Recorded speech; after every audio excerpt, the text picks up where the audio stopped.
Rusa besar ini tiba-tiba berlari ke jalan raya tanpa menyerang mobil-mobil. Ia hanya terus menganggukkan kepala pada orang-orang, seakan meminta bantuan, tetapi orang-orang tidak mengerti.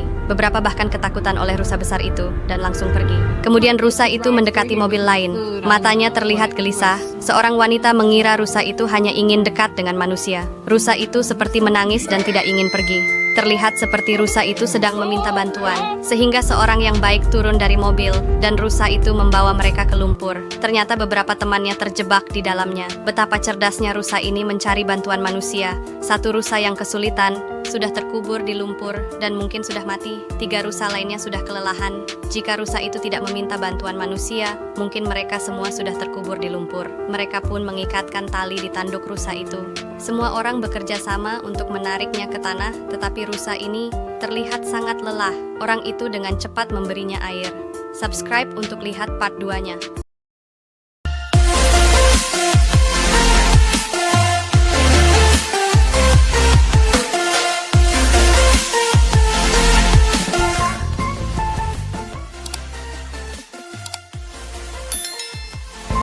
Terbuktikan bahwa rusa itu bisa berkomunikasi dengan manusia. Saya pernah mendengar sebuah cerita yang kira-kira demikian.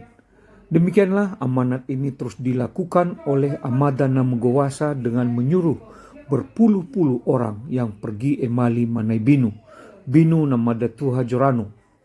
2 anak Namegawasa masing-masing Harimau Duha dan Tohari Luo diperintahkan memimpin emali. Maka setelah 3 hari perjalanan, sampailah pasukan ini di hutan besar dekat Bunawalo, dekat Majine.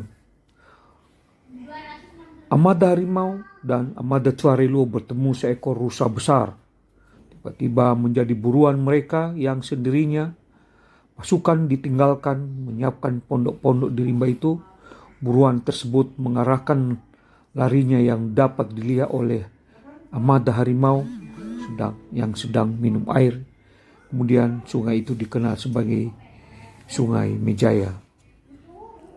Amada Harimau segera membuntuti rusa itu dan ingin ditombakinya.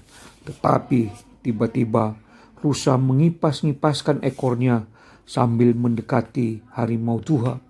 Dan terjadilah keajaiban di antara kedua makhluk ini, terdiam dan jinak, sehingga Amada Harimau tertegun keheranan dan terus memanggil adiknya Tohari Luo, kemudian menunggangi punggung rusanya.